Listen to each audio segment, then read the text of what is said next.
Lanka Voice TV. Weligama සිද්ධිය සම්බන්ධයෙන් සැකකරුවන් සම්බන්ධයෙන් අපරාධ පරීක්ෂණ දෙපාර්තමේන්තුවත් වැලිගම මාතර කොට්ටාස අපරාධ විමර්ශන කොට්ටාසයත් සහ තවත් විමර්ශන කණ්ඩායම් කිහිපයක්ම විමර්ශන කටයුතු කරා සාර්ථක විමර්ශනයක්.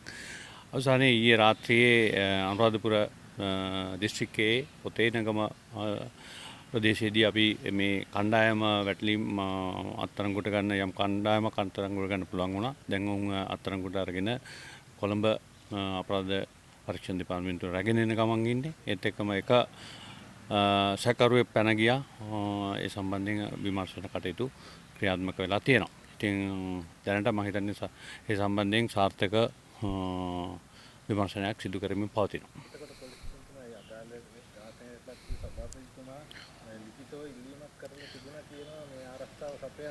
ඒ සම්බන්ධයෙන් මම හිතන්නේ මම මාධ්‍ය ප්‍රකාශයක් කළා. ඒ සම්බන්ධයෙන් තොරතුරු අපි ලබා දීලා තියෙනවා. ඒත් එක්කම බිම්මට්ටමට ගිහිල්ලා ස්ථානාධිපතිවරයා ඒ පුද්ගලයාට දැනුම් දීලා තියෙනවා. ඒත් එක්කම අපිට තියෙන ප්‍රශ්නේ තමයි දැනටත් අපිට තියෙනවා මත්ද්‍රව්‍ය ව්‍යාපාරයට සම්බන්ධ සංවිධානාත්මක අපරාධ වලට සම්බන්ධ පුද්ගලයෝ දේශපාලනට ඇවිල්ලා ඉන්නවා. සහ ඉදිරියේදී ජාතික දේශපාලනටත් එන්න සැලසුම් හදලා තියෙනවා. මම හිතන්නේ මෙන්න මේක දේශපාලන පක්ෂ විසින් තීරණය කළ යුතුයි. මොහුන්ට සමාජිකත්වය දෙනවද? මොහුන්ට මේ ඉදිරි මැතිවරණවලදී අපේක්ෂකත්වය දෙනවද? මෙන්න මේක සම්බන්ධයෙන් අපි විවෘතව සාකච්ඡා කළ යුතුයි. සෑම පක්ෂයකටම මේකේ වගකීමක් තියෙනවා. මේ මත්ද්‍රව්‍ය ව්‍යාපාර සම්බන්ධ පුද්ගලයෝ ඒත් එක්කම සංවිධානාත්මක අපරාධකරුවන් මේ පක්ෂ දේශපාලනට ඇවිල්ලා ඔවුන් සුදු ඇඳගෙන කළු වැඩ කර තවුන්ගේ කාර්යයන් මත්ද්‍රව්‍ය ව්‍යාපාරම සංවිධානාත්මක අපරාධ වලට ආවරණයක් ගන්න උත්සාහ කරනවා. දීර්ඝ සැලසුමක් කියලා වාර්තා වෙනවා. උන් සෑම පක්ෂයකටම උත්සාහ දරනවා මේ ඇතුළත් වෙන්න. ඒකේ එක ප්‍රතිඵලයක් මම හිතන්නේ ඒ පුද්ගලයාටත් ඔහු දිවයිනේදී අපරාධකරුවෙක්. ඒත් එක්කම තවත් ඉන්නවා ඒ සම්බන්ධයෙන් මම හිතන්නේ අපරාධකරුවන් ලයිස්තුව කවුද මේ පක්ෂ සම්බන්ධයෙන් ගරු මහජන ආරක්ෂක අමාත්‍යතුමා ඉතින් සභාගත කරා පාර්ලිමේන්තුවේදී ඒ පුද්ගලයන් සම්බන්ධයෙන්.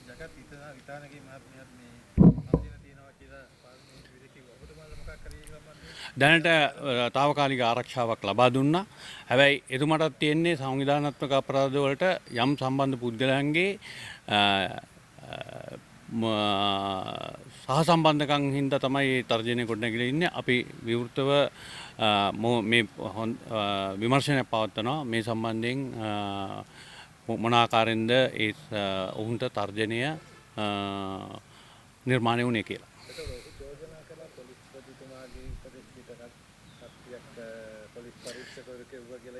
අපි ලැබෙන හැම තොරතුරක්ම පහළට යොමු කළා. ඒ සම්බන්ධයෙන් විමර්ශන කටයුතු කරනවා. මම හිතන්නේ මේ විමර්ශන කටයුතු කරන අවස්ථාවක තමයි මේ සම්බන්ධයෙන් තොරතුර එතුමට ගිහිලා තියෙන්නේ. කොහොම නමුත් අපි එතුමාට දැනුවත් කරන්න අවශ්‍යයි.